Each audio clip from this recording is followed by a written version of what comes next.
Enquanto ele escolhia alianças com a amante, eu trocava as fechaduras da casa de 15 milhões. Sim, você ouviu certo. 15 milhões de reais. A mansão que ficava na região mais cara de São Paulo. Aquela que ele sempre dizia ser patrimônio da família. A que ele juraria ter construído com as próprias mãos. Bem, tecnicamente ele ajudou. Com meu dinheiro. Meu nome é Letícia Mara. Tenho 42 anos e descobri aos 38 que meu casamento inteiro foi uma mentira cinematográfica. Aquele tipo de mentira que você só vê em novela ruim, mas que acontece com pessoas reais todos os dias. Pessoas como eu. Casei com Felipe aos 28 anos. Ele era um homem bonito, charmoso, aquele tipo que faz você se sentir especial só por estar ao seu lado. Ele trabalhava como gestor de projetos imobiliários, ganhava bem, mas não era aquele tipo de ganho. Eu é que era. Minha família tinha negócios no setor de tecnologia e quando meu pai faleceu 5 anos após meu casamento, eu herdei uma fortuna que superava os 100 milhões. Felipe mudou naquela noite em que recebi a notícia. Não foi algo óbvio, não foi agora você tem dinheiro, vou ser diferente. Não, foi mais sutil. Foi nos detalhes, nas formas de me tocar, na maneira como me olhava durante o jantar. Como se descobrisse uma joia que estava ali o tempo inteiro, escondida sob pano grosso. Nossa primeira grande aquisição foi a mansão. 15 milhões. Ele a escolheu pedindo para que eu a visse como nosso futuro juntos, como o símbolo do nosso amor que finalmente poderia se materializar em metros quadrados e piscina com borda infinita. Eu concordei. Estava apaixonada, ou achava que estava. Hoje, acho que confundia amor com esperança de que as coisas melhorassem. A casa tinha tudo, 10 suítes, sendo a master com closet que ocupava o tamanho de um apartamento de classe média. Piscina aquecida, academia, cinema, adega climatizada para os vinhos que Felipe colecia obsessivamente. Cada cômodo tinha aquela sensação de prestígio, daquelas casas que você vê em revista de lifestyle e pensa que ali vivem pessoas que realmente conquistaram algo na vida. A ironia é que ele não conquistou nada, eu é que paguei. Os primeiros anos foram bons, ou pelo menos pareceram. Fazíamos jantares sofisticados para os amigos dele, viagens internacionais, onde ele fingia estar financiando tudo, e eu, boba, apagava meu papel na história. Deixava que ele brilhasse, que ele se achasse o provedor, o homem que tinha erguido um império. Enquanto isso, eu gerenciava os negócios da herança, fechava acordos de milhões e ainda puxava a brasa para a sua fogueira.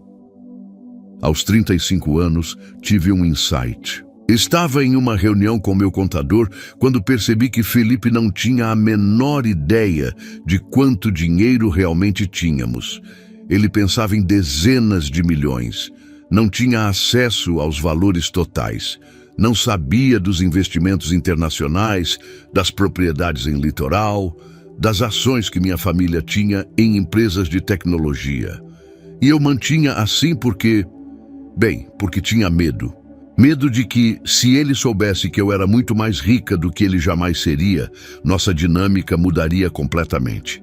Spoiler, ela mudou mesmo. Mas não da forma que eu imaginava. Aos 38 anos, recebi um e-mail que não esperava receber. Ele era de um investigador particular que meu advogado havia contratado. Eu não tinha pedido, mas era parte dos procedimentos padrão para validar a segurança do patrimônio. Aquele e-mail tinha fotos. Muitas fotos. Felipe em Paris. Felipe em um hotel 5 estrelas no bairro Eitaio Arrondissement. Felipe beijando uma mulher que eu não conhecia. Felipe comprando alianças, não uma, duas. 2 alianças de ouro branco com diamante. Meu coração parou naquele exato momento. Mas não pelo Felipe estar traindo, não. Parou porque eu reconheci a mulher nas fotos. Era Camila Alessandra, minha prima. Minha querida prima, que eu tinha ajudado a pagar a faculdade, que eu tinha levado para trabalhar em minha empresa como designer sênior, que eu tinha confiado como se fosse uma irmã. Fiz o que qualquer mulher em minha situação faria. Liguei para meu advogado, mas não pedi para processar ninguém ainda. Pedi para ser discreta. Pedi para ter certeza. Pedi para entender exatamente o quanto da minha vida era uma farsa. O que descobri nos próximos dias foi pior que qualquer traição cinematográfica. Felipe e Camila estavam juntos há 2 anos. Felipe tinha uma segunda conta bancária, que eu desconhecia, financiada por Camila com dinheiro que ela tinha ganhado trabalhando comigo. Ele tinha passaportes falsos. Ele tinha um apartamento em Miami que comprou, dizendo que era para investimento corporativo. Ele tinha planejado tudo, minuciosamente. A pior parte? Ele estava pedindo dinheiro emprestado de Camila para comprar um iate. Um iate. Ele queria que Camila o financiasse. Meu dinheiro, na verdade, circulando em um triângulo amoroso, enquanto eu dormia em uma cama de casal naquela mansão de 15 milhões. Quando confrontei Felipe, ele tentou negar. Depois, tentou justificar. Depois, tentou me fazer sentir culpada. Disse que eu era fria demais, que não o entendia, que Camila o fazia sentir vivo. Enquanto tudo isso acontecia, eu estava ligando para meu advogado, meu contador, meu investigador particular. Não falava nada, apenas observava, apenas documentava. Decidi que não queria guerra, queria justiça silenciosa, queria que ele sentisse o vazio que eu sentia, queria que ele experienciasse a humilhação que eu estava vivenciando cada dia, ao acordar naquela cama que agora sentia como uma prisão. A mansão estava em meu nome, sempre esteve. Felipe nunca havia assinado nada. Tecnicamente, aquele homem não era proprietário de nada, nem de um botão daquela casa. Contratei uma empresa especializada em segurança residencial, uma discreta. Aquela noite, enquanto Felipe estava em um hotel em São Paulo com Camila, todas as fechaduras da mansão foram trocadas. Cada uma. A da garagem, a da entrada principal, a do quarto, a do closet, a da adega, até a fechadura do banheiro. Coloquei suas roupas em malas, seus relógios caros em caixas, seus sapatos italianos em bolsas, tudo gentilmente embalado e colocado na garagem. Deixei o carro dele lá também. E um bilhete. Apenas um bilhete que dizia: "As chaves não funcionam mais. Estamos divorciados a partir de hoje. Tenha um bom dia." Quando ele chegou na manhã seguinte, achou que era um erro. Tentou a chave. Não abriu. Tentou de novo. Não abriu. Começou a bater na porta, a gritar meu nome. Os seguranças que eu havia mantido discretamente nas proximidades, apenas observando, não fizeram nada. Estavam lá para proteger a propriedade, não para permitir intrusos. Felipe chamou a polícia. A polícia foi até a porta e perguntou se aquela era a minha casa. Eu confirmei com documentação em dia. A polícia perguntou se eu o havia autorizado a estar ali. Eu confirmei que não. E foi assim que meu marido de 10 anos foi convidado a sair da propriedade, como um ladrão, como um estranho. O que aconteceu depois foi quase cômica, se não fosse tão doloroso. Felipe passou as primeiras 24 horas tentando entender o que tinha acontecido.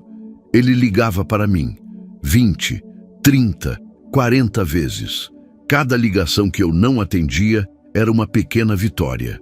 Cada mensagem de texto que ele mandava, desesperado, me pedindo que conversássemos como adultos, eram as palavras de um homem que havia perdido completamente o controle. Meu advogado foi preciso. Arquivou o processo de divórcio na segunda-feira. Na quarta-feira, Felipe havia recebido a notificação. Ele tentou correr para casa, esperando talvez que eu tivesse sanado, esperando talvez que as fechaduras fossem uma brincadeira que ele pudesse reverter com as palavras certas. Não era. Camila, a minha prima tão querida, tentou intermediar. Ligou para meu assessor pessoal pedindo uma reunião. Pedi que dissessem que eu estava ocupada. E estava. Estava ocupada finalizando os papéis do divórcio que meu advogado havia preparado. Papéis que deixavam Felipe com absolutamente nada, nenhuma pensão, nenhuma propriedade, nenhum direito sobre qualquer coisa que representasse nossa vida juntos. A razão? Bem, é aí que fica interessante. Seu comportamento fraudulento estava documentado. As contas bancárias paralelas. Os investimentos feitos com dinheiro que tecnicamente era meu, pois ele não tinha renda própria declarada. Os passaportes falsos que implicavam em crime federal. Meu advogado foi cirúrgico. Ele não tem defesa. Qualquer juiz veria que ele tentou fraudar e ocultar patrimônio durante o casamento. Ele sairá de mãos vazias e terá que pagar custas do processo. Felipe tentou então se virar para Camila. Pediu que ela o ajudasse financeiramente enquanto ele reorganizava sua vida. Camila, a quem ele havia traído comigo enquanto me olhava nos olhos a cada jantar, a quem ele havia prometido tudo, ela o abandonou em 3 dias. Deixou a empresa onde trabalhava comigo, saiu de São Paulo e, segundo o que ouvi depois, está agora em Belo Horizonte tentando reconstruir sua vida longe do escândalo. Felipe, por sua vez, foi morar com a mãe. Uma mulher que ele sempre detestou, em um apartamento de 2 quartos na zona leste de São Paulo, de 15 milhões de reais para o apartamento de 60 metros quadrados. Eu, honestamente, quase senti pena. Quase. Mas a vingança verdadeira não é a raiva. Não é o desejo de ver alguém sofrer. A verdadeira vingança é viver bem. E foi exatamente isso que fiz. Vendi a mansão. Peguei os 172 milhões que ela rendeu no mercado imobiliário aquecido e investi em projetos que sempre quis investir, mas que Felipe achava que eram arriscados demais. Comprei participação em 3 startups de tecnologia que hoje valem mais que aquela casa toda. Financiei a bolsa de pesquisa de uma universidade federal em nome da minha mãe. Contratei um médico para cuidar especialmente de meu avó, que estava na fila de espera de um procedimento há 2 anos. E descobri que o silêncio é realmente ouro. Porque enquanto Felipe contava para qualquer pessoa que quisesse ouvir sobre como havia sido roubado de uma mansão, como sua mulher havia o traído deixando-o na rua, enquanto ele tentava ganhar simpatia, pintando-se como vítima, eu estava quieta, construindo, crescendo. 2 anos depois do divórcio, recebi um convite. Felipe havia se casado novamente, com uma mulher que, segundo as redes sociais, era dona de um pequeno negócio de consultoria. Assisti um de seus stories. Ele estava em um restaurante que eu conhecia, bem bom, mas nada comparado aos lugares onde ele costumava ir. Ela parecia genuinamente apaixonada por ele. E eu pensei, boa sorte, querida, porque aquela moça não sabia que estava casando com um homem que já havia traído a esposa que o manteve durante 10 anos. Não sabia que estava casando com alguém capaz de contar mentiras tão criativas sobre quem era, de onde vinha, quanto ganhava. Mas era problema dela agora.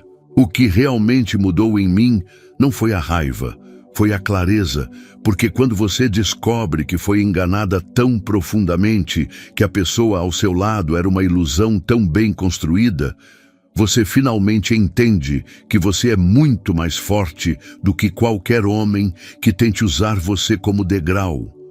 Minha tia, a mãe de Camila, pediu desculpas, chorou na minha casa, disse que havia criado uma filha sem vergonha, sem dignidade. Eu a confortei porque aquela mulher era inocente no crime de sua filha. Mas também deixei claro que não voltaríamos a ter a relação que tínhamos. Algumas traições são muito profundas para serem apagadas. E Felipe, bem, ele segue sua vida. Mas cada noite, quando passa em frente à mansão que uma vez pensou que lhe pertencia, ele vê que há novos proprietários. Vê que seguiram vidas muito melhor que a dele. Vê que a casa continua magnífica, que os espaços que ele usava agora servem a outras pessoas, a pessoas que as apreciam de verdade. A parte mais deliciosa da história, como você perguntou, não é nenhuma das coisas que você possa estar imaginando. Não é que ele sofra, não é que ele tenha morrido de fome ou que tenha perdido amigos. A parte mais deliciosa é que eu descobri quem sou sem ele. Descobri que sou uma mulher de negócios brilhante, que tenho visão, que tenho coragem. Descobri que aquele dinheiro que eu herdei nunca deveria ter sido usado para sustentar os sonhos de um homem que não merecia estar ao meu lado. Essa é a história de como as fechaduras mudaram. Mas a história verdadeira é sobre como eu mudei. E essa mudança, meu caro espectador, foi melhor que qualquer mansão, melhor que qualquer vingança, melhor que qualquer baile de máscaras que a vida pudesse me oferecer. Agora eu vivo em paz. E quando falam sobre o caso, sobre como drástico foi o que fiz, eu apenas sorrio. Porque quem realmente sofreu foi quem perdeu a oportunidade de estar com uma mulher de verdade. A vida pós-divórcio foi como acordar de um coma. Nos primeiros meses eu passava por fases estranhas. Algumas semanas eu me sentia invencível, como se tivesse quebrado as correntes de uma prisão que nem sabia que estava presa. Outras semanas eu acordava no meio da noite com aquele vazio no peito, aquele questionamento de será que eu fiz certo? Mas rapidamente lembrava das fotos de Paris, das alianças, da traição arquitetada e sistemática, e o vazio desaparecia. Meu advogado me ligou 3 meses depois do divórcio. Felipe tinha entrado com uma ação para tentar reverter os termos. Alegava que havia sido privado injustamente de seus direitos como cônjuge. Meu advogado apenas riu, literalmente riu. Ele não tem sequer um pé para ficar de pé na justiça, foi o que ele disse, e tinha razão. Os documentos que tínhamos sobre as contas paralelas, os passaportes falsos, a fraude sistemática de patrimônio, tudo era absolutamente irrefutável. Felipe desistiu da ação após os primeiros encontros com seu advogado, um homem que claramente tentou lhe explicar que ele estava em um barco que já tinha afundado. O que o assombrava agora era outra coisa, era a solidão. Porque quando você constrói uma vida inteira de mentiras, quando você investe 10 anos em ser alguém que você não é, quando tudo desmorona, não sobra nada. Nenhum amigo verdadeiro, nenhuma reputação sólida, nenhuma base emocional real. Viu uma vez, 6 meses depois do divórcio, em um shopping na Avenida Paulista. Ele estava com a nova mulher e ela estava grávida. Visivelmente grávida, com aquele brilho específico de quem acaba de descobrir que vai ser mãe. Felipe a tocava delicadamente, com uma ternura que me fez lembrar dos primeiros meses do nosso casamento. E por um segundo, apenas um segundo, eu me perguntei se ele tinha aprendido algo. Se aquela criança que ia nascer teria um pai diferente. Mas depois eu lembrei que a história se repetia. Porque naquele mesmo shopping, em um café no 3º andar, vi Camila, minha prima. Ela estava com um homem que eu não conhecia. E eles se beijavam como adolescentes. Ela tinha deixado Felipe para estar com outro? Ou aquele era o mesmo homem com quem ela vinha se encontrando enquanto me traía? Eu não sabia. E honestamente, deixei de ligar. O que realmente mudou para mim foi o que aconteceu depois que assumi completamente minhas rédeas. Contratei uma consultora de imagem, não porque quisesse me refazer para nenhum homem, mas porque queria redescobrir quem eu era como mulher, não como esposa, não como herdeira, como mulher. Comecei a viajar sozinha. Meu primeiro destino foi Barcelona. Passei 2 semanas lá, sem nenhum plano pré-definido. Acordava quando queria, comia quando tinha vontade, visitava museus que nenhum marido impaciente teria paciência de acompanhar. Fui à Sagrada Família de madrugada, sozinha, e chorei. Chorei porque aquela beleza, aquela obra de arte construída ao longo de séculos, me ensinou algo importante. O mais bonito é aquilo que é construído com integridade, com tempo real, com verdade. Quando voltei para São Paulo, trouxe comigo um novo propósito. Decidi criar uma fundação para mulheres que sofriam abuso financeiro e emocional em relacionamentos. Eu havia vivido isso, não na forma mais extrema que muitas mulheres vivem, mas havia vivido. E se eu pudesse usar minha história, meu dinheiro, meu privilégio para ajudar outras a sair daquele ciclo, então talvez aqueles 10 anos com Felipe tivessem servido para algo. A fundação foi criada em um dia ensolarado de outubro. Eu estava em uma sala de reuniões com 3 mulheres incríveis que eu havia conhecido através de meu advogado. Mulheres que tinham passado por separações, por traições, por descobertas devastadoras. Uma delas tinha perdido quase toda a sua herança para um marido que fingia ser empresário bem-sucedido. Outra havia sido forçada a assinar documentos que a deixaram sem nada. A terceira tinha descoberto aos 52 anos que seu marido de 25 anos tinha uma família inteira em outra cidade. Quando eu contei minha história para elas, vi meus olhos refletidos nos delas. Aquele misto de raiva, de alívio, por finalmente estar em um lugar onde não era preciso justificar a dor, de esperança de que a vida podia ser diferente dali em diante. O primeiro projeto que a Fundação desenvolveu foi um programa legal gratuito. Mulheres que estavam em situações de abuso financeiro podiam receber consultoria jurídica sem pagar nada. Tinha tudo: avaliação de documentos, estratégia de proteção de patrimônio, preparação para procedimentos legais. Em 6 meses, atendemos 43 mulheres. Em um ano, 118. Felipe ouviu falar sobre a fundação, obviamente. Minha mãe me contou que ele havia comentado algo do tipo típico de mulher ressentida em uma ocasião em que se cruzaram na rua. E eu risonhei, porque sua opinião não importava mais, sua validação não importava. Sua incapacidade de compreender que eu havia transformado dor em propósito apenas revelava o quão pequeno ele sempre foi. O que ninguém esperava era o que aconteceria com Camila, porque a vida tem uma forma peculiar de fazer justiça quando você menos espera. 1 ano e meio depois da fundação ser criada, recebi um telefonema de um número desconhecido. Era de uma advogada especializada em fraude corporativa. Ela me dizia que estava investigando irregularidades em uma empresa de consultoria de tecnologia. A mesma empresa onde Camila agora trabalhava como sócia. Segundo a investigação, Camila havia sido usada como fachada para um esquema de lavagem de dinheiro.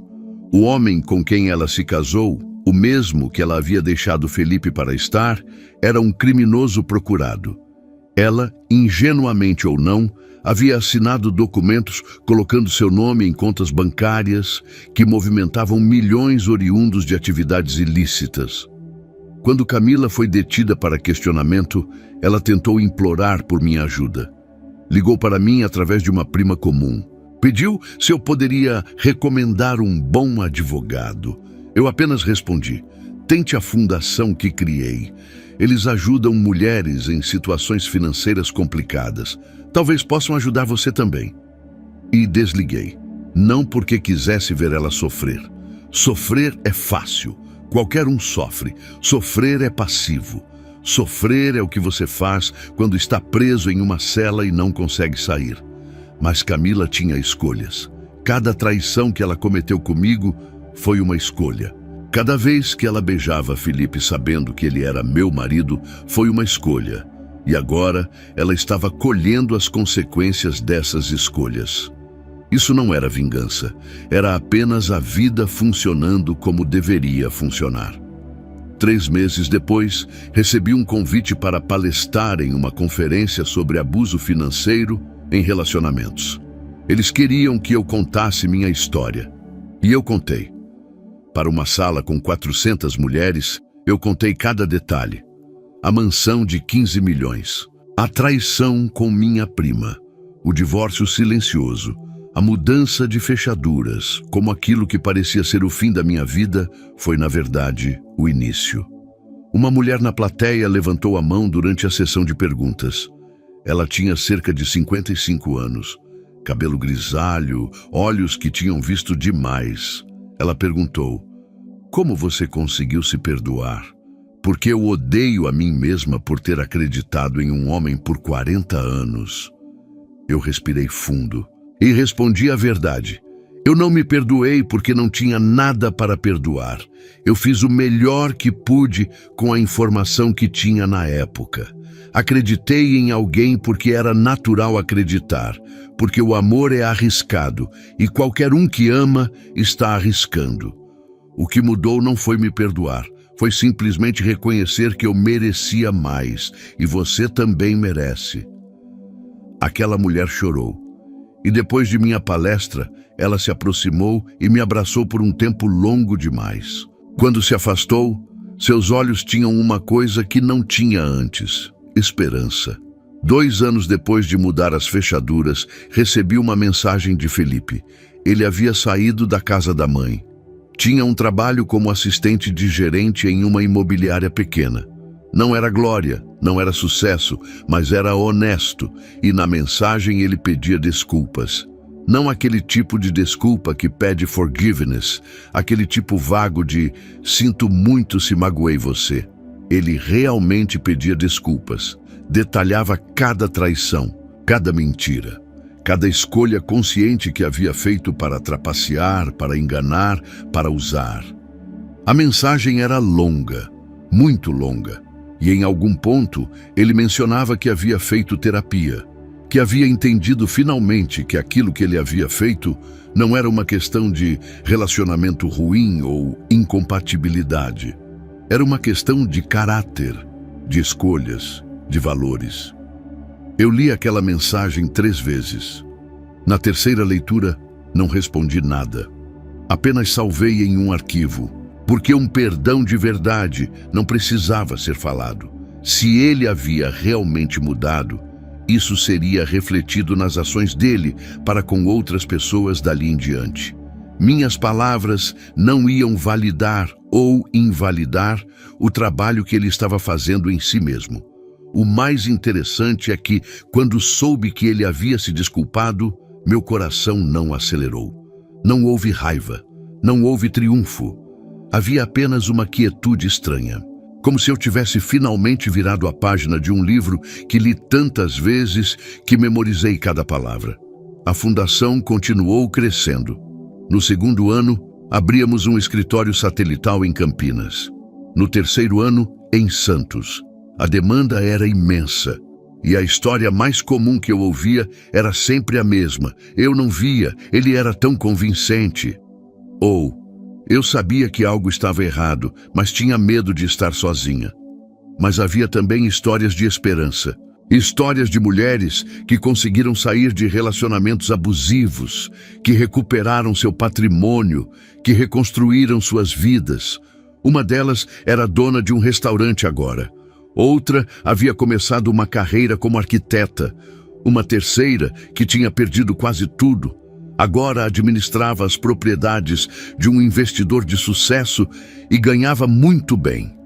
Essas histórias me alimentavam diariamente, porque enquanto Felipe e eu tínhamos sido um capítulo de traição e dor, essas mulheres eram os próximos capítulos. Eram elas que estavam escrevendo suas próprias histórias agora. No 4º ano depois do divórcio, recebi uma ligação de meu advogado.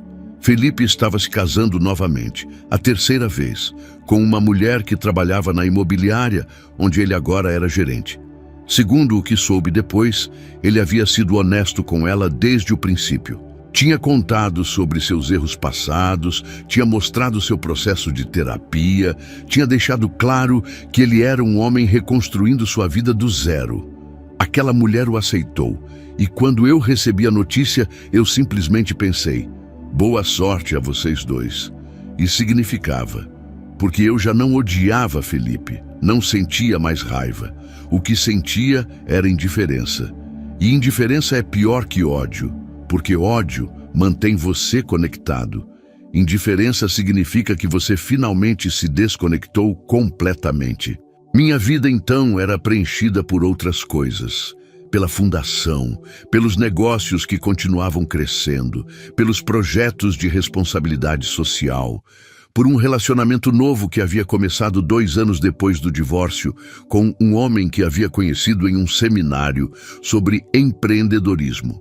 Ele era viúvo, tinha 2 filhos adolescentes e era incrivelmente honesto. Tão honesto que às vezes doía. Com ele, aprendi o que era confiança de verdade. Porque confiança não é acreditar que alguém nunca vai te trair. Confiança é saber que se aquele alguém fizesse algo assim, você seria forte o bastante para lidar com as consequências. E eu era. Eu tinha provado para mim mesma que era. A mansão de 15 milhões hoje é um espaço cultural. Meu novo proprietário a transformou em um centro de artes que atende comunidades de baixa renda. Sempre que passo em frente, vejo crianças brincando no jardim, que Felipe dizia ser apenas um investimento imobiliário bonito. Agora, aquele espaço serve a um propósito real. Serve a pessoas que realmente precisam. E quando penso em Felipe batendo naquela porta 5 anos atrás, quando penso nele descobrindo que as chaves não funcionavam mais, eu não sinto nenhuma maldade. Sinto apenas uma certeza tranquila de que eu tinha feito absolutamente certo. Porque a verdade é que as fechaduras não eram apenas físicas, eram metafóricas. Eram o símbolo de um momento onde eu finalmente trancafiava a porta para uma versão de mim mesma que tinha aceitado ocupar um segundo plano, que tinha aceitado ser menos, que tinha aceitado ser usada. A mulher que bateu aquela porta fechada era uma mulher que havia despertado e ela nunca mais adormeceria. No dia que a fundação completou 5 anos, fiz um evento para comemorar.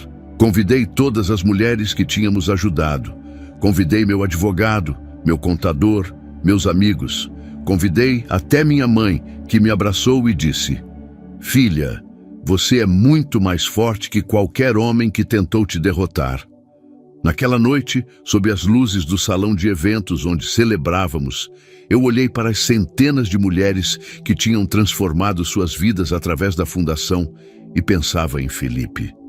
Não com raiva, não com desejo de vingança, apenas com gratidão silenciosa. Porque se ele não tivesse me traído, eu talvez nunca teria descoberto quem eu realmente era. Se ele não tivesse entrado em minha vida, eu talvez nunca tivesse encontrado meu propósito. Se ele não tivesse me feito sofrer, eu não saberia como consolar alguém que está sofrendo agora. Todas as piores coisas que nos acontecem contêm dentro delas a semente do melhor que podemos nos tornar. E eu tinha plantado aquela semente faz muito tempo. Tinha regado com lágrimas. Tinha alimentado com raiva, que depois se transformou em coragem. E agora, 5 anos depois, aquela semente tinha se tornado uma floresta. E enquanto Felipe vivia sua vida de homem médio, em um trabalho mediano, com uma mulher que merecia alguém mais honesto, eu vivia a minha. Uma vida extraordinária, uma vida de propósito. Uma vida onde cada dia eu acordava sabendo que havia feito uma diferença. E sabe qual era a parte mais deliciosa da história? Não era a vingança, não era a mansão, não era o dinheiro ou o sucesso empresarial.